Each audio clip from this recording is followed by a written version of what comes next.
O meu ídolo em criança era Luiz Mendes, Luiz que era o Mendes. locutor titular da Rádio Globo na década de 50. Na década de Caramba. 50. Era o Luiz Mendes que era o locutor da Rádio Globo.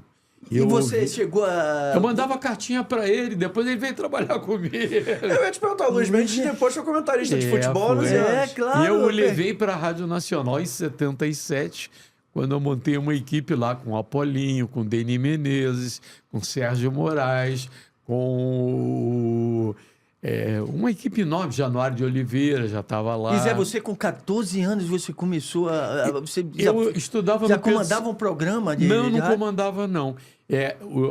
O meu colégio, Pedro II, era na Marechal Floriano, ainda tem até hoje.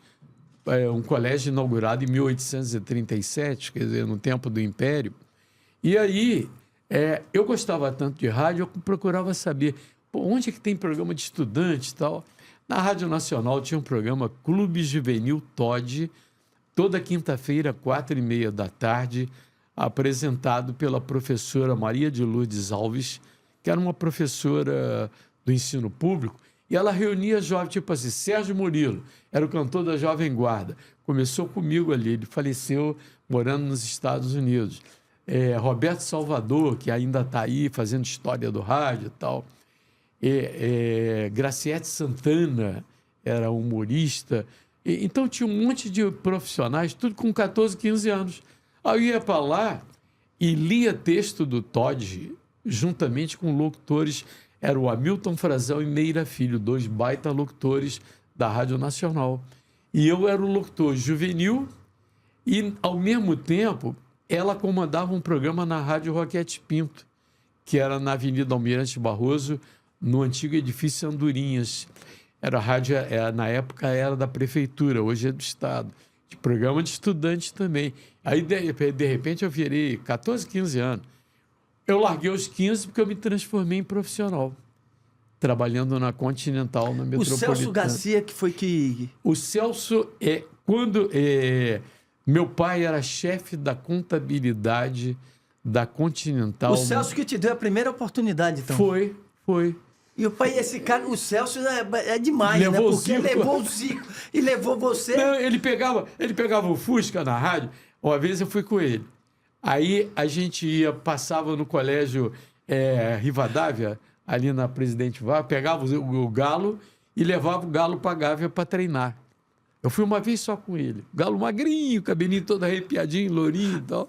E aí eu convivi. Foi o Celso quem me botou Esse no cara rádio é um fenômeno, esportivo. né, Joãozinho? Foi Pô, professor de O cara rádio. levou o Zico pro Flamengo e levou o Zé Carlos Araújo. E eu tenho que perguntar pro Zé Carlos como é que foi isso, né, Zé? Porque assim, você uma vez pegou carona com o Zico lá, ainda não era. O Zico ainda não era. Como é que foi depois desse tempo, assim? Depois de um tempo vê-lo no Maracanã jogando com a camisa do Flamengo, a gente virando ídolo. continuou convivendo.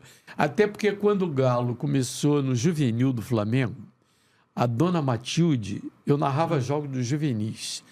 Aí o titular era o Valdir Amaral, o Celso Garcia era o segundo, Zé Cabral era o terceiro. Aí a dona Matilde me pediu os gols gravados em fita cassete do Zico no juvenil. Que legal. Pô, eu escutava muito radinho de pilha lá na Bahia também. Né? Bom dia, Jorge Cury, na época lá. O Cury veio em 70, depois da Copa do Mundo. Depois da Copa do Mundo. Escutei muito. Mas é uma história... Você sabe de uma coisa, eu vou confessar para vocês. Eu não tenho ideia do tempo que passou. Porque passou tão rápido, parece que foi Muito ontem, cara. rápido mesmo. Entendeu? Eu ir na casa do Zico num sábado para comer feijoada com o seu Antunes, com a família toda reunida, porque o Celso morava na Lucinda da Barbosa, em Quintino, onde morava o Zico. Ele... E você cresceu aí em Vila Isabel, né? Era de Vila Isabel. De Vila Isabel. Da Rua Teodoro da Silva. E como é que você enxerga isso, garotinho? Porque assim, você pegou uma fase de transição do rádio, que era aquele rádio ainda antigo, de uma voz mais impostada, uma narração sem tanta emoção, ou com uma emoção diferente, para essa rádio que dá emoção o tempo todo, essa rádio ágil, e você é um dos precursores desse estilo, desse tipo de rádio que a gente tem hoje. E como é que você enxerga essa diferença e como é que você enxerga a rádio de hoje em dia? Olha, eu vou te dizer, em 77, Aliás, em dezembro de 76, eu estava marginalizado na Rádio Globo, encostado. Estava na geladeira, como se fosse jogador que está barrado, não tem vez de entrar. Tá treinando Verdade? separado. Que é isso? Porque descobriram que eu estava negociando com a Rádio Nacional.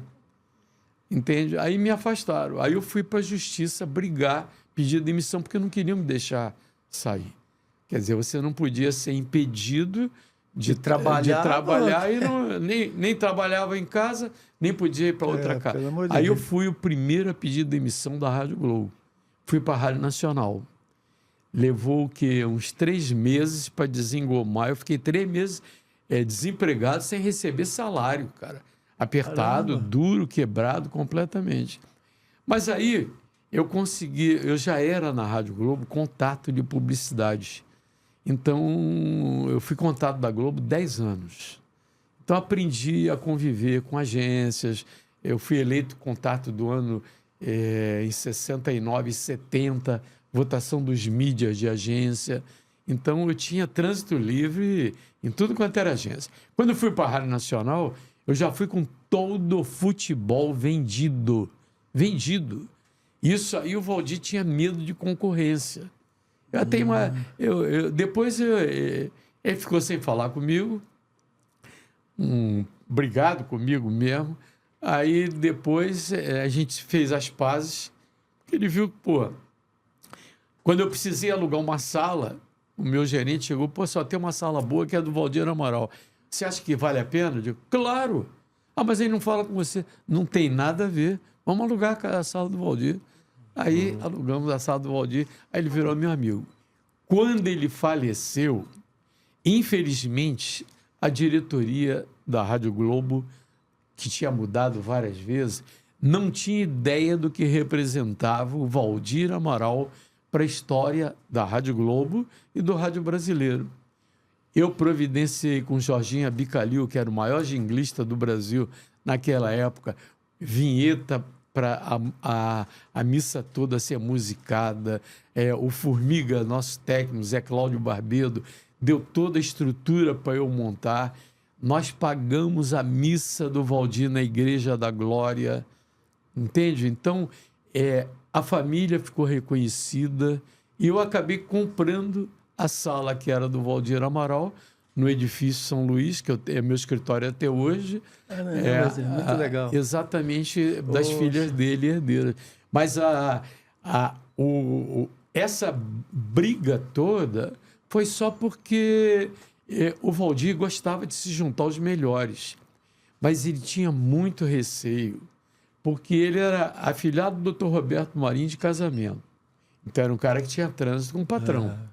A gente tinha convívio com o Dr. Roberto na Irineu Marinho, onde era o estúdio da Rádio Globo, onde era o Jornal Globo.